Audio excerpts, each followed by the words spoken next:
Dan Dickau here for Gonzaga Nation SI on the Gonzaga Nation Media Network. Monday, July 25th, the second evaluation period for college basketball coaches is now over.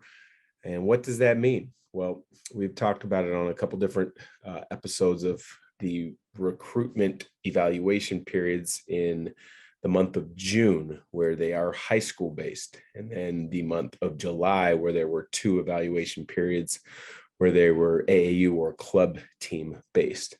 And typically in the month of July, that first one, there's some priority recruits that a school will make sure that they watch. And they're also trying to see a number of different club teams, essentially ones maybe that they have regional affiliation with, maybe they have a relationship or a network of having worked with that club before and trusting the club director and coaches when they recommend a college staff looking at a particular player. And many times they just happen to be in a gym watching multiple games and looking over, and a player catches a coach's eye, and you take a closer look, and the more you look, it fits what your program may be looking for, either in a year or in a couple of years coming up. So that's typically that first evaluation period. The second evaluation period, there's some of the same, but a lot of times what you'll see staffs kind of really zero in on players. And so if there was in that first evaluation period someone that really caught their eye, you kind of start doing some of that background digging on what kind of student they are, what kind of person they are, maybe what they want out of a college experience, whether it's a small school, whether it's a big school, whether it's they want a chance to play right away, or whether it's a chance they just want to be a part of a great program, have a chance to get to the NCAA tournament, because there's so many factors that go into looking at a prospective recruit and then a recruit looking at a school and a fit that need to be looked at. And I don't think it's looked at enough, and I don't think it's looked at well enough, which is one reason you're coming up with the other thing that I want to touch on at the end of this episode today is the transfer news. But staying with that second evaluation period, if there's a guy that really caught the eye of a staff, or in particular a coach, they will be at pretty much every game in that second evaluation period. They will be front and center.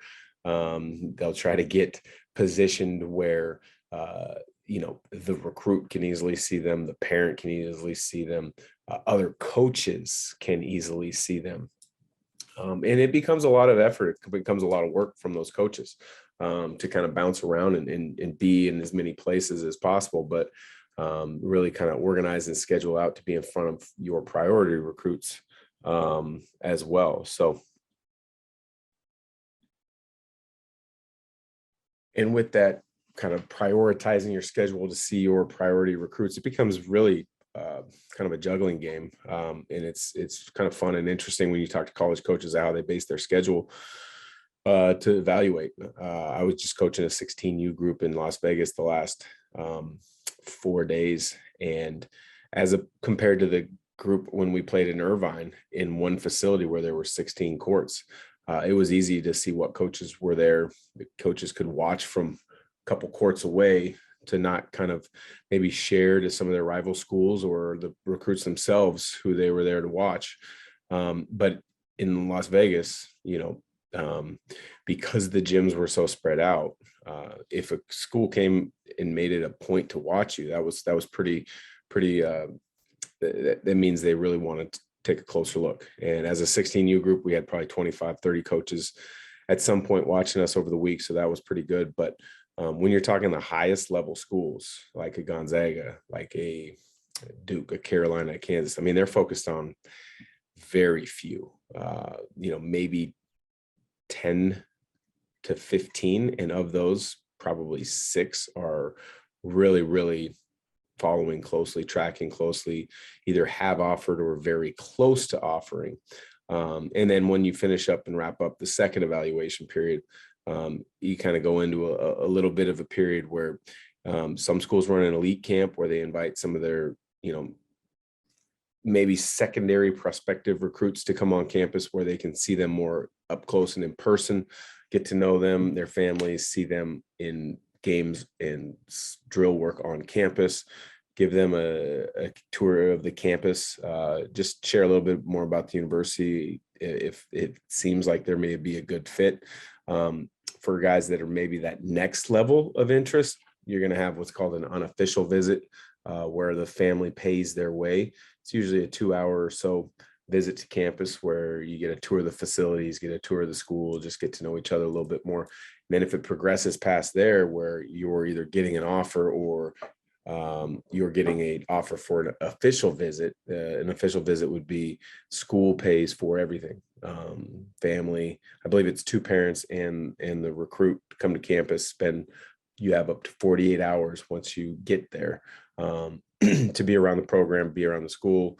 Usually the coaches staff will have a team meal, get together.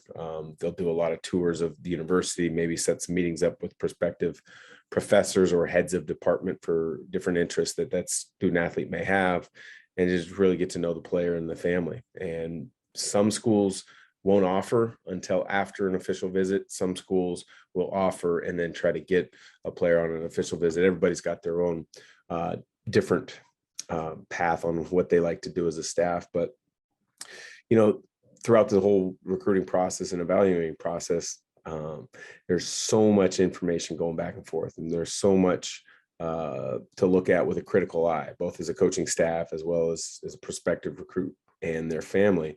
And I don't think it always gets sifted through great, because the last thing I wanted to touch on was the NCAA announcing they're looking at waiving transfer, the one-time transfer waiver rule, and now making it where you could transfer as much as possible. I think this is ridiculous. I think it's absolutely crushing, or will crush, college sports and their student athletes getting a degree even more. And I say this with a grain of salt, because I did transfer, but 20 some years ago when I transferred, that was not the norm. There was very few transfers then. Now you look at guys that are on their 3rd or 4th school in their 4th year. I think you're going to see guys really lose out and miss out on opportunities to finish their education, because when you transfer schools, all your credits don't always apply to the next school. You're going to get behind. You're always searching for the what if. And I think it's really hurting players and kids as they move into the next phase of life, that if things get tough, if it's not exactly the way they want, they're just going to pack up and leave. And I don't think that's good.